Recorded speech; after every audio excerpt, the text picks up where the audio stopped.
So on to scene 2, a room in Leonato's house. Leonato and Antonio are there. Leonato says, "How now, brother? Where is my cousin, your son? Hath he provided this music?" Antonio replies, "He is very busy about it, but brother, I can tell you strange news that you yet dreamt not of." Leonato, "Are they good?" Antonio says, "As the event stamps them, but they have a good cover, they show well outward. The prince and Count Claudio, walking in a thick bleached alley in my orchard, were thus much overheard by a man of mine. The prince discovered to Claudio that he loved my niece, your daughter, and meant to acknowledge it this night in a dance, and if he found her accordant, he meant to take the present time by the top and instantly break with you of it." So already we have confusion. There's a misunderstanding as to who means what, and it will continue from there on. So Leonato says, "Hath the fellow any wit that told you this?" Antonio, "A good sharp fellow, I will send for him and question him yourself."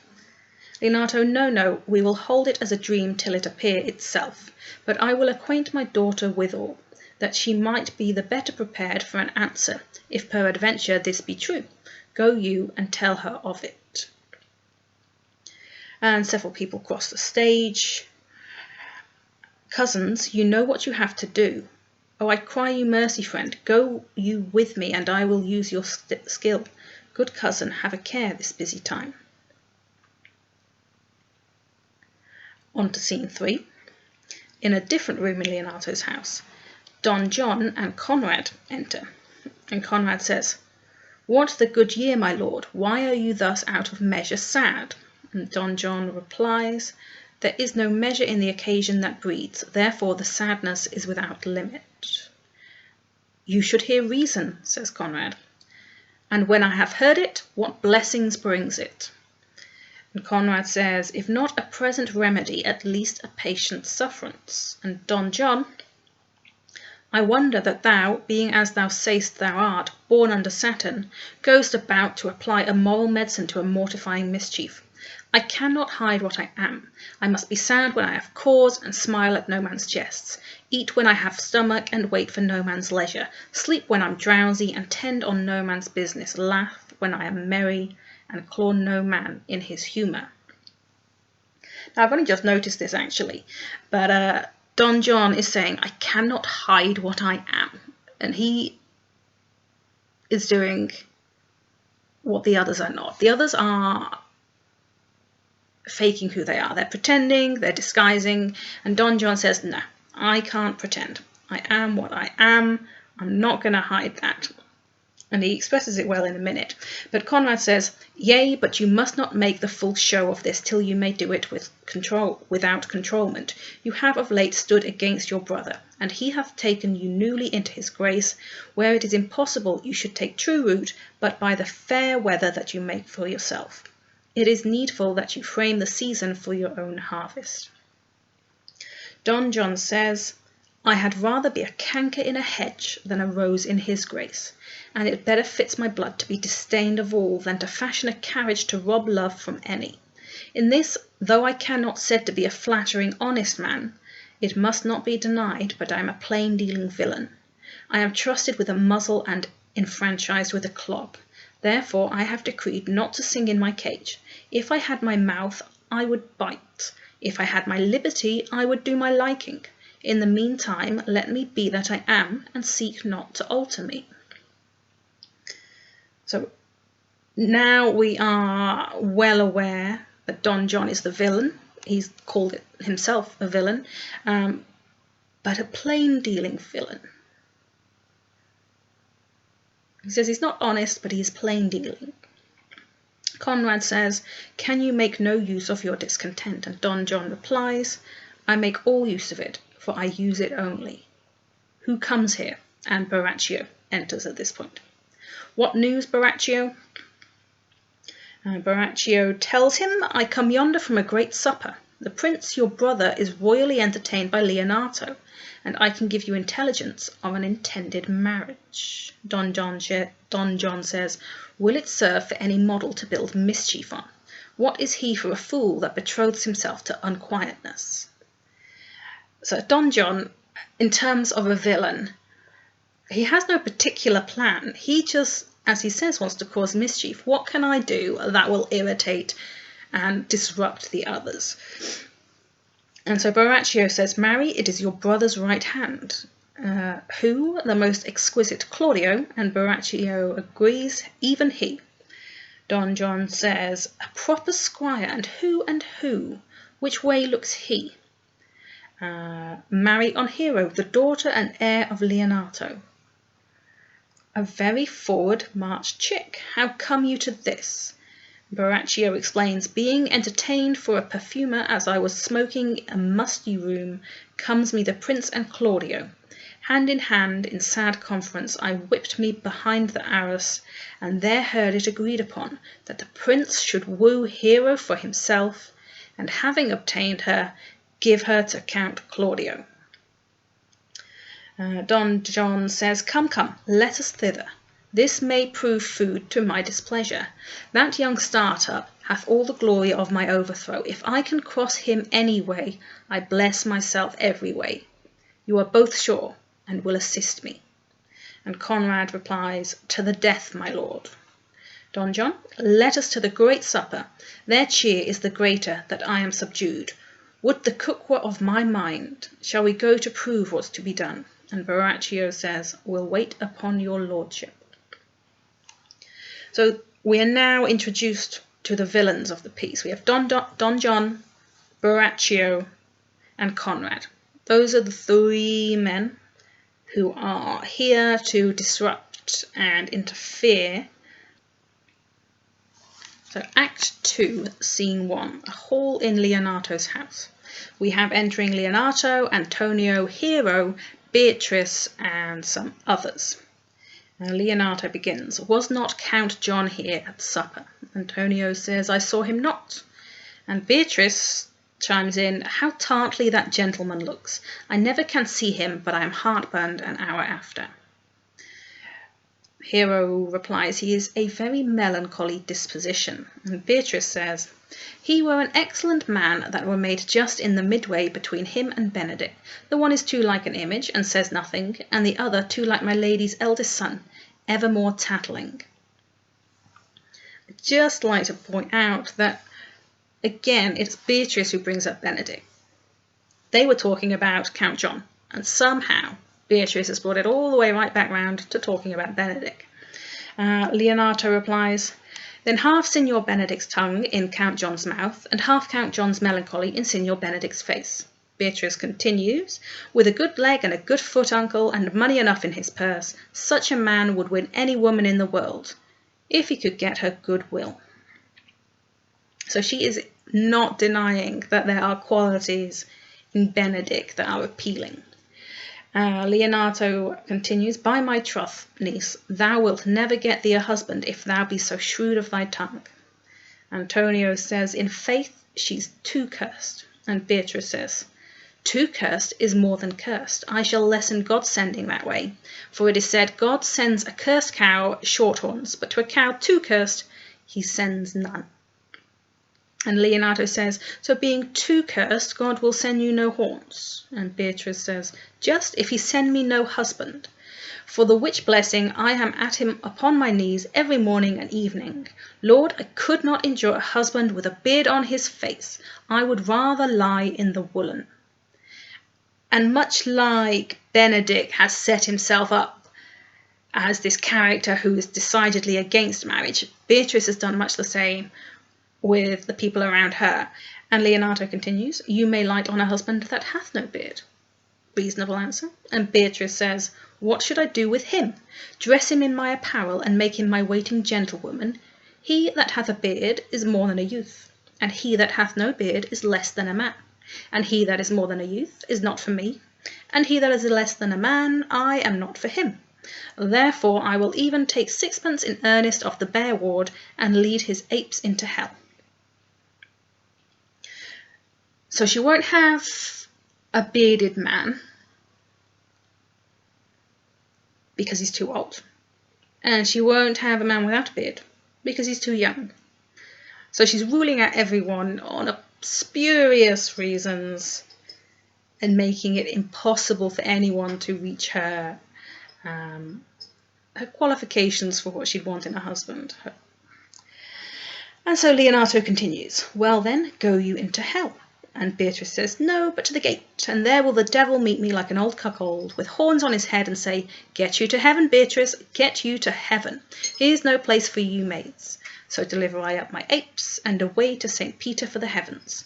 He shows me where the bachelors sit, and there live we as merry as the day is long. Antonio then continues by speaking to Hero. Well, niece, I trust you will be ruled by your father. And Beatrice says, yes, faith, it is my cousin's duty to make curtsy and say, father, as it please you. But yet, for all that, cousin, let him be a handsome fellow, or else make another curtsy and say, father, as it please me. Leonato says, well, niece, I hope to see you one day fitted with a husband. And Beatrice says, not till God make men of some other metal than earth. Would it not grieve a woman to be so overmastered with a piece of valiant dust, to make an account of her life to a clod of wayward marl? No, uncle, I'll none. Adam's sons are my brethren, and truly I hold it a sin to match in my kindred. Leonato's reply, daughter, remember what I told you. If the prince do solicit you in that kind, you know your answer. And Beatrice has more to say. The fault will be in the music, cousin, if you be not wooed in good time. If the prince be too important, tell him there is a measure in everything, and so dance out the answer. For hear me, Hero, wooing, wedding, and repenting is a Scotch jig, a measure, and a syncopace. The first suit is hot and hasty, like a Scotch jig, and full as fantastical. The wedding, mannerly, modest as a measure, full of state and ancientry. And then comes repentance, and with his bad legs falls into the syncopace faster and faster till he sink into his grave. Nothing to do with any of the plot or anything here, but for hear me, Hero just sounds lovely. I sometimes wonder how Shakespeare came up with the name. Beatrice is a fairly normal name. Leonato, Don Pedro, Don John, fairly standard names, but where does the name Hero come from? And I think the only time it makes sense to me is this bit. Hear me, Hero. It just rolls nicely. Anyway, Leonato then continues from where Beatrice left off. Cousin, you apprehend passing shrewdly. And Beatrice says, I have a good eye, uncle. I can see a church by daylight. And Leonato says, the revellers are entering. Brother, make good room. So now we have all the revellers appearing. This is Don John, Don Pedro, Claudio, Benedick, Balthazar, Borachio, Margaret, Ursula, and many others. And they all are masked. So this is where we are meant to believe the confusion can come in. Everybody's behind a mask. They can pretend to be whoever they wish. Still implausible to my mind that you could mistake people you seemingly know so well with such a flimsy mask. But this is where the plot hangs on that ruse. So now we hear from Don Pedro. Lady, will you walk about with your friend? And Hero says, so you walk softly and look sweetly and say nothing. I am yours for the walk, and especially when I walk away. And Don Pedro says, with me in your company? And Hero replies, I may say so when I please. And Don Pedro, and when please you to say so?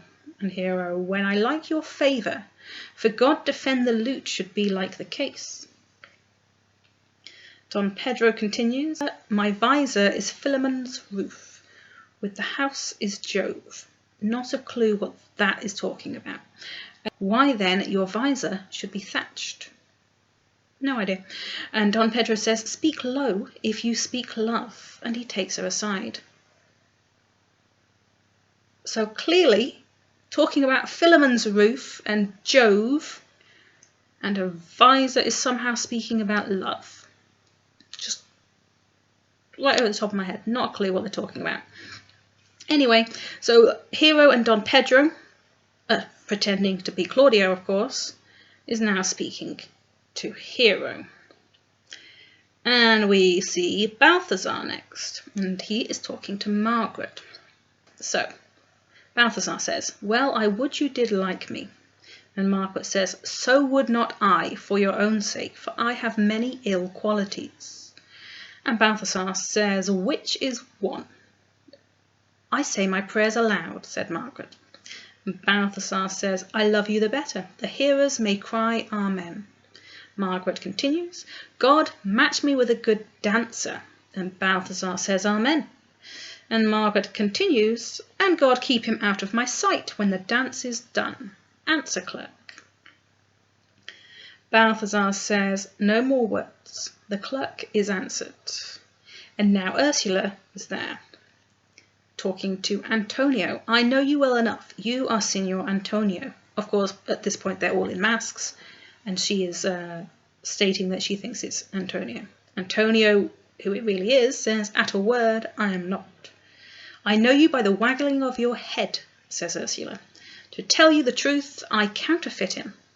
And Ursula says, "You could never do him so ill well unless you were the very man. Here's his dry hand up and down. You are he, you are he." And so Antonio continues, "At a word I am not." Ursula says, "Come, come, do you think I do not know you by your excellent wit? Can virtue hide itself? Go to mum, you are he. Graces will appear, and there's an end." So we've got this in amongst Claudio and Don Pedro's attempts at wooing Hero. We have this little mini scene between Ursula and Antonio.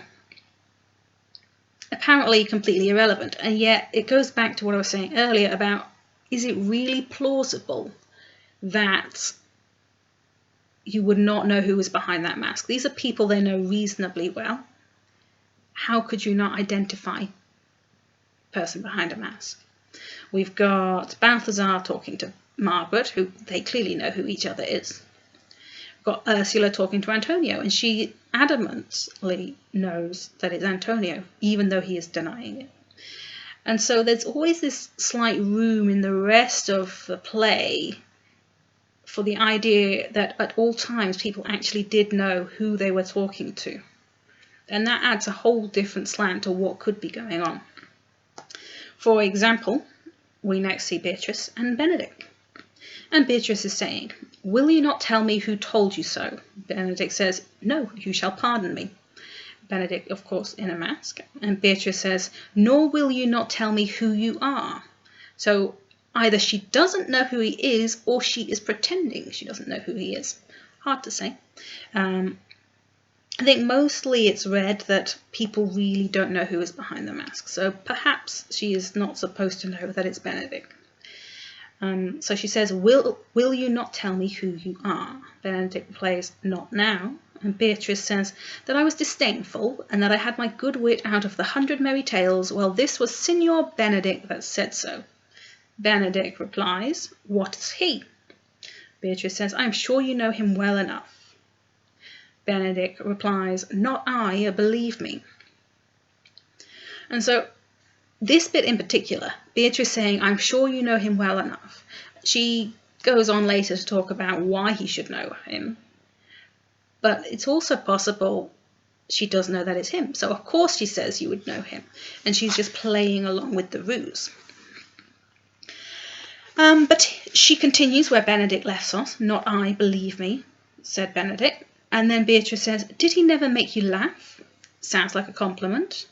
Benedick continues this. "I pray you, what is he?" And then Beatrice is Beatrice, and she says, "Why, he is the prince's jester. A very dull fool. Only his gift is in devising impossible slanders.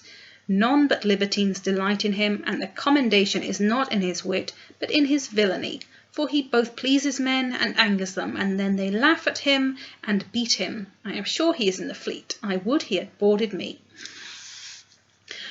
So Beatrice here is blatantly insulting Benedick to his face, either unknowingly or potentially knowingly, and seeing what reaction she gets. And Benedick still acting his part here, unwilling to be identified, says, "When I know the gentleman, I'll tell him what you say." And Beatrice carries on. Do, he'll but break a comparison or two on me, which peradventure not marked or not laughed at, strikes him into melancholy, and then there's a partridge wing saved, for the fool will eat no supper that night. And then there's music in the background, and she carries on and says, "We must follow the leaders." Benedick replies, "In every good thing," and Beatrice says, "Nay, if they lead to any ill, I will leave them at the next turning." And then they dance their way out of the scene. And so this last little speech of Beatrice, where she says, "He'll but break a comparison or two on me,"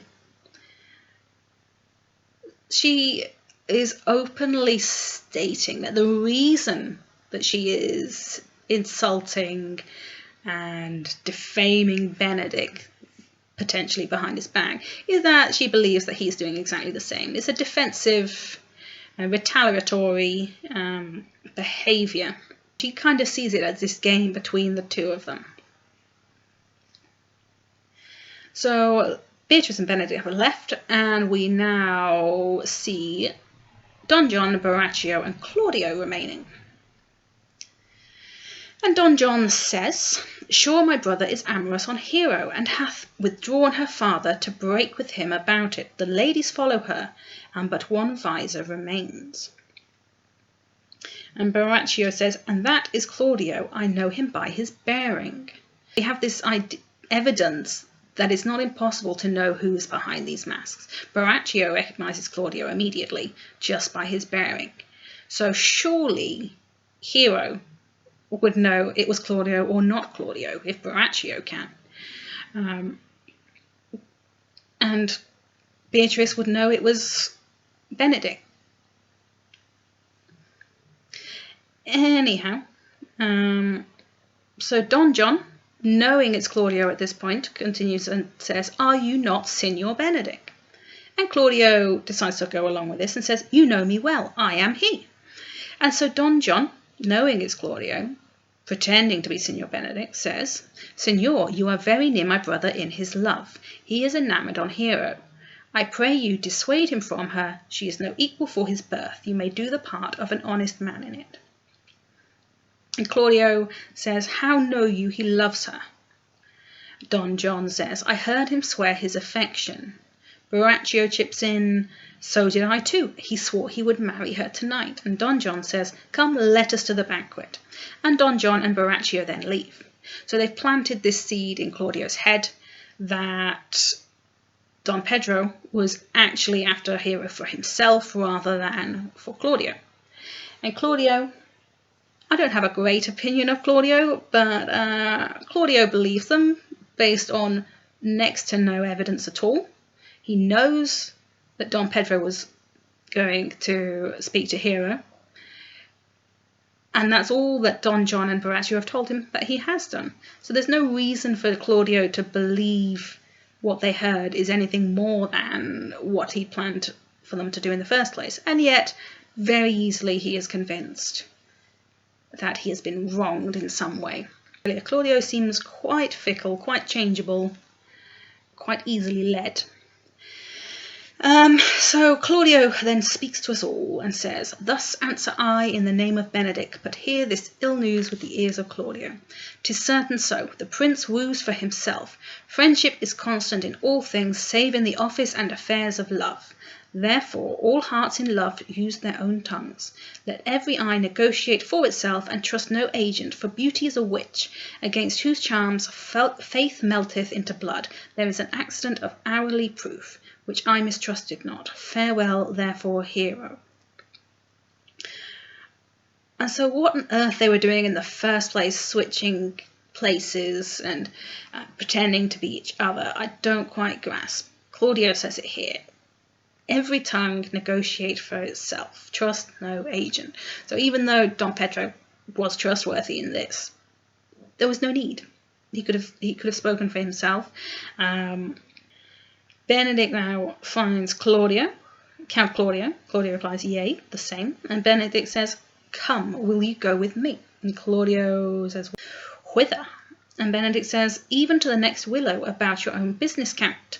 What fashion will you wear the garland of? About your neck like a usurer's chain, or under the arm like a lieutenant's scarf?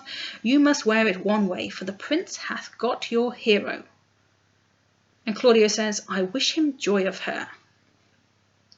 And Benedick says, why, that's spoken like an honest drovier. So they sell bullocks. But did you think the prince would have served you thus? And Claudio, clearly not listening, clearly incredibly lacking in confidence in this matter, says, I pray you leave me. He doesn't believe Benedick. He doesn't trust Don Pedro. Instead, he's trusting the very trustworthy Don John, for no good reason, with Borachio. And Benedick says, ho, now you strike like the blind man. 'Twas the boy that stole your meat, and you'll beat the post. And Claudio, still not listening, says, if it will not be, I'll leave you. Now Benedick speaks to us and says, alas, poor hurt fowl, now will he creep into sedges. But that my lady Beatrice should know me, and not know me, the prince's fool. Ha! It may be I go under that title because I am merry. Yea, but so I am apt to do myself wrong. I am not so reputed. It is the base though bitter disposition of Beatrice that puts the world into her person, and so gives me out. Well, I'll be revenged as I may. And so as we said before with Beatrice, she was talking down about Benedick because she expected him to do the same to her. Benedick is now planning his revenge in a similar fashion. It's tit for tat, it's back and forth. But again, his main point to speak on is Beatrice. There's all this going on with Claudio, and yet it's Beatrice that he speaks about. So at this point, Don Pedro does return, and so we've got Benedick and Don Pedro in the same scene. And Don Pedro says, now, Signor, where's the Count? Did you see him? And Benedick says, troth, my lord, I have played the part of Lady Fame. I found him here as melancholy as a lodge in a warren. I told him, and I think I told him true, that your grace had got the goodwill of this young lady, and I offered him my company to a willow tree, either to make him a garland as being forsaken, or to bind him up a rod as being worthy to be whipped. Again, Benedick's ideas of marriage aren't particularly impressive, and Don Pedro says, to be whipped, what's his fault? And Benedick says, the flat transgression of a schoolboy, who being overjoyed with finding a bird's nest, shows it his companion, and he steals it. And Don Pedro replies, wilt thou make a trust a transgression? The transgression is in the stealer. And yet it had not been amiss, the rod had been made, and the garland too. For the garland he might have worn himself, and the rod he might have bestowed on you, who, as I take it, have stolen his bird's nest. Don Pedro replies, I will but teach them to sing, and restore them to the owner. And Benedick says, if the singing answer your saying, by my faith you say honestly. And Don Pedro continues, the lady Beatrice has a quarrel with you. The gentleman that danced with her told her she is much wronged by you. And Benedick does not take that well. He says, oh, she misused me past the endurance of a block. An oak but with one green leaf on it would have answered her. My very visor began to assume life and scold with her. She told me, not thinking I had been myself, which is debatable, of course, that I was the prince's jester, that I was duller than a great Thor, huddling jest upon jest with such impossible conveyance upon me that I stood like a man at mark, with a whole army shooting at me.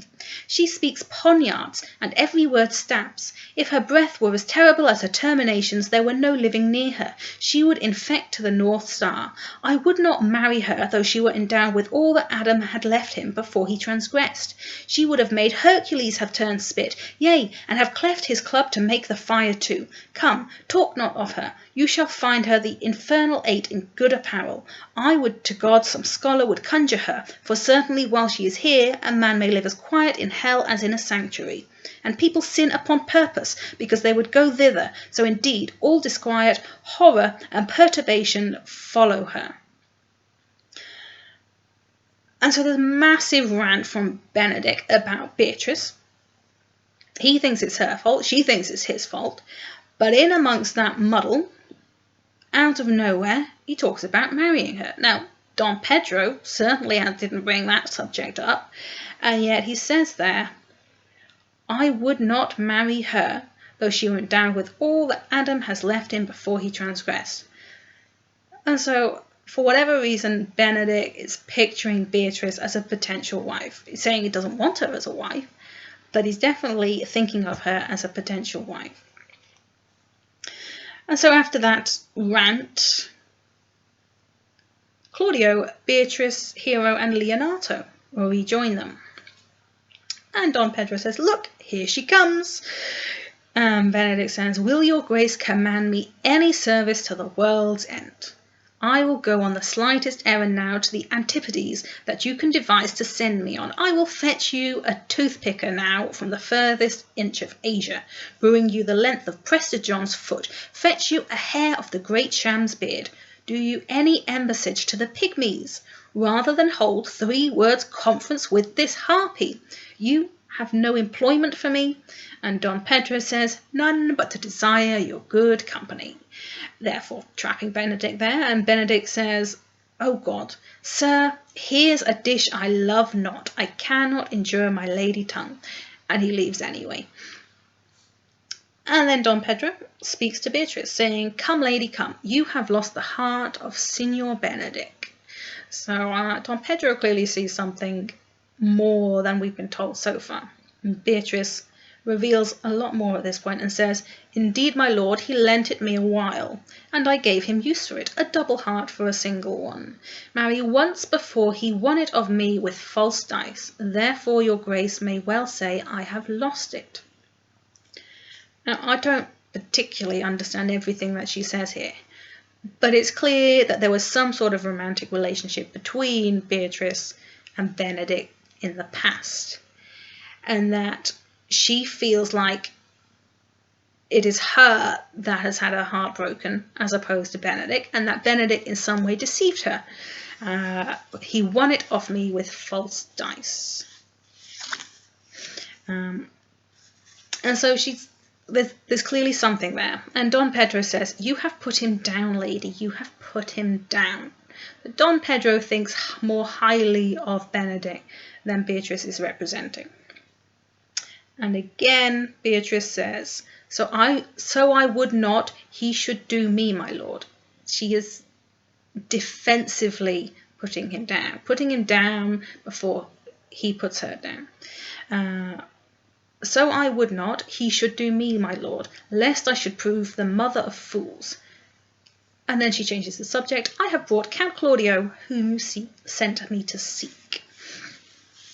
So all of this, Beatrice is using this humour, this sarcasm and this bickering as a defensive mechanism, because she believes that Benedick is also going to do that towards her. And if she doesn't retaliate in kind, she would be the one getting hurt.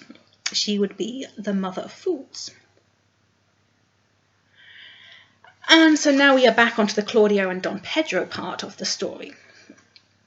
So Don Pedro says, why, how now, Count, wherefore are you sad? Claudio, of course, at this point is thinking Don Pedro has stolen his girl. And Claudio says, not sad, my lord. How then sick? And Claudio says, neither, my lord. And Beatrice chimes in, the Count is neither sad nor sick, nor merry nor well, but civil, Count, civil as an orange, and something of that jealous complexion. Don Pedro agrees, saying, in faith, lady, I think your blazon to be true. Though I'll be sworn if he be so, his conceit is false. Here, Claudio, I have wooed in thy name, and fair Hero is won. I have broke with her father, and his goodwill obtained. Name the day of marriage, and God give thee joy. Leonato there says, Count, take of me my daughter, and with her my fortunes. His grace hath made the match, and all grace say amen to it. Again, this bit bamboozles me. So Leonato is aware that it was the prince wooing Hero on behalf of Claudio, and he's okay with that. He thinks, marvellous, got Claudio when I thought I had the prince. But they seem perfectly content. So his grace hath made the match, and all grace say amen to it. Apparently Claudio is not playing his part correctly here, so Beatrice chips in and says, "Speak, Count, 'tis your cue." And Claudio then has something to say. "Silence is the perfectest herald of joy. I were but little happy if I could say how much. Lady, as you are mine, I am yours. I give away myself for you and dote upon the exchange." I mean, those words seem perfectly good to me, so why the prince had to speak in his stead, don't know. Beatrice then, again, feels the need to prod her cousin, saying, "Speak, cousin, or if you cannot, stop his mouth with a kiss, and let him not speak neither." So Beatrice is trying to shoo them along the accustomed route for this sort of a romance. And Don Pedro finds this quite amusing, and this is where the story takes a bit of an unexpected turn. At least in my opinion, it's quite unexpected. So Don Pedro then says, "In faith, lady, you have a merry heart." And Beatrice replies, "Yea, my lord, I thank it. Poor fool, it keeps me on the windy side of care. My cousin tells him in his ear that he is in her heart." And Claudio agrees and says, "And so she doth, cousin." And Beatrice exclaims, "Good Lord for alliance! Thus goes everyone to the world but I, and I am sunburnt. I may sit in a corner and cry hey-ho for a husband." And then Don Pedro speaks and says, "Lady Beatrice, I will get you one." Beatrice, finding the humour in this, says, "I would rather have one of your father's getting. Hath your grace ne'er a brother like you? Your father got excellent husbands, if a maid could come by them." And Don Pedro says, "Will you have me, lady?" Which, there was no hint of this anywhere earlier in the story, and in fact we'll see later that it doesn't really come back round again either, completely out of the blue. And to Beatrice too. Beatrice says, "No, my lord, unless I might have another for working days," trying to soften the blow. "Your grace is too costly to wear every day.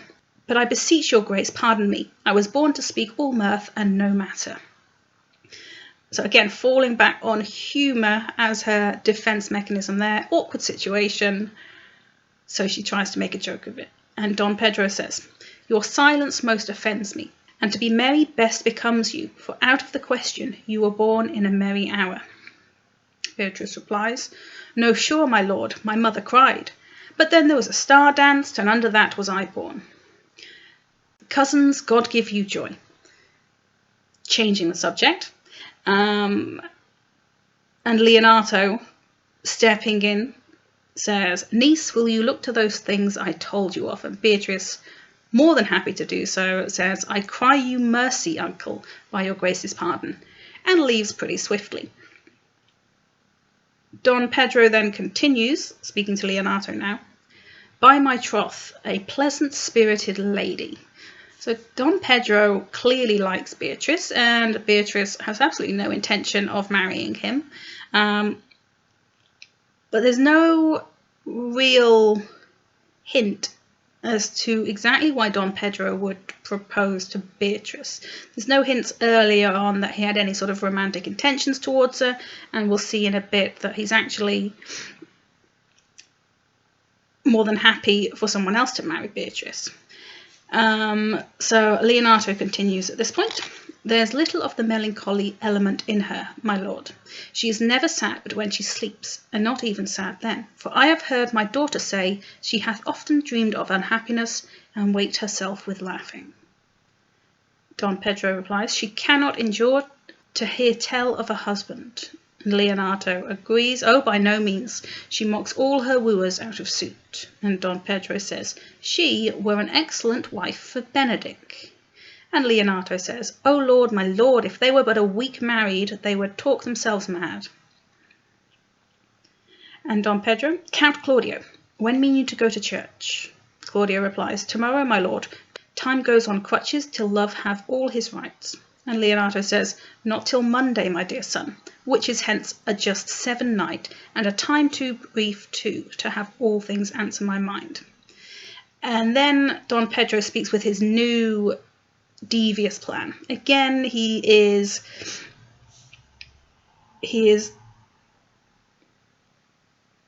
and then Don Pedro begins to explain his new plan, his new way of controlling everyone around him, his new way of playing a game with other people's lives. And he says, "Come, you shake the head at so long a breathing, but I warrant thee, Claudio, the time shall not go dully by us. I will in the interim undertake one of Hercules' labours, which is to bring Signor Benedick and the Lady Beatrice into a mountain of affection, the one with the other. I would fain have it a match, and I doubt not but to fashion it, if you three will but minister such assistance as I shall give you direction." He's not giving them any leeway for interpretation. He's going to tell them exactly what he wants them to do, what he wants them to say, where he wants them to go. He is taking charge and controlling those around him again. And Leonato says, "My lord, I am for you, though it cost me 10 night watchings." And Claudio also agrees, saying, "And I, my lord." Don Pedro then says, "And you too, gentle Hero?" And Hero says, "I will do any modest office, my lord, to help my cousin to a good husband." She is the only one who gives a reason for her assistance. Claudio, Leonato, and Don Pedro, why are they suddenly trying to get Beatrice and Benedick together? There's no particular reason. Maybe it's for a laugh. Maybe there's more sincere feelings behind it. Hero at least has claimed it is for her cousin's benefit. And Don Pedro continues, saying, "And Benedick is not the most unhopefullest husband that I know. Thus far can I praise him. He is of a noble strain, of approved valour and confirmed honesty. I will teach you how to humour your cousin, that she shall fall in love with Benedick, and I, with your 2 helps, will so practise on Benedick that in despite of his quick wit and his queasy stomach, he shall fall in love with Beatrice. If we can do this, Cupid is no longer an archer. His glory shall be ours, for we are the only love gods. Go in with me, and I will tell you my drift." So Don Pedro's plan is to deceive, is to control, and is to make life turn out the way he thinks it should be. It's showing the arrogance I mentioned previously and the controlling nature previously. I mean, he doesn't come across as an unpleasant guy. However, when you look at exactly what he's doing, there isn't really a justification for it other than his belief that what he thinks must be correct. And the others are going along, following as Don Pedro leads, which is exactly as Don Pedro would expect, and probably exactly as Claudio is used to, being under Don Pedro's rule in the first place. So that's the end of Act 2, Scene 1. The whole scene is really about deception. There's the mistaken identities, there's the planned deception for the future. Anytime Benedick and Beatrice are there, they are usually talking about each other, thinking about each other. And anytime Don Pedro is there, he is usually trying to lead people into his plans. And so we will continue in the next video with Act 2, Scene 2.